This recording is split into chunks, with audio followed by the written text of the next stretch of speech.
Davis, welcome to the latest episode of Cut to the Chase. What are we talking about today, Chief? Well, we're talking about the only thing that about certainty is uncertainty itself. And it's all about in 2022, February this year, there's a lot of uncertainty, eh? Everyone's got an opinion on the market. And in the words of my good friend, Peter Walker, it's all about a priming position with vendors, with buyers. You know, are you of the opinion that the market is plateauing, or are you of the opinion that the market is softening? And you've got to have that priming position to then go, right, who am I dealing with and how do I talk to them? Because, you know, when the market was ramping up, everyone had that fear of missing out. It was easy. You know, markets were catching up to vendors' expectations. Buyers were going, mate, I've just got to pay the money today to get in.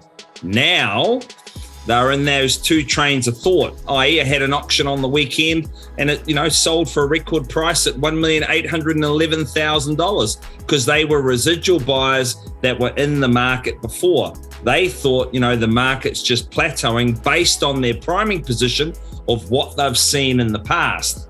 And other buyers that I spoke to, man, they were going, you can forget about those record prices in October, November last year. My bank's just given me new approval that's dropped. You know, that guy we spoke to yesterday dropped $400,000 and he had a whole lot of equity. So his expectations was the market has shifted, there's a new word, has shifted, softened. So he was in a different position. So it's how to navigate, how to gauge, how to interpret those things that are going on in the market. And that's what I'm finding, right?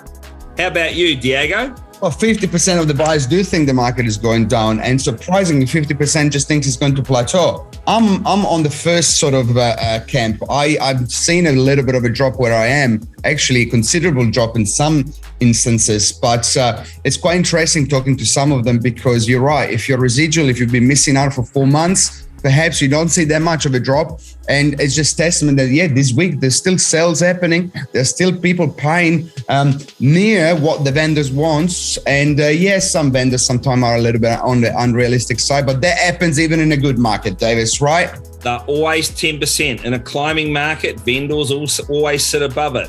If a market's softening, the vendors are always hanging on to what was. And let's be frank, as are a lot of auctioneers and agents. But the key to this market is not to gauge, is not to interpret, is just take property to the market, go, right, where's the cash? Mr. and Mrs. Seller. It's one of my favorite lines at the moment. And it's not a line. In one hand, do you want to take the money and move on with the reasons why you're selling?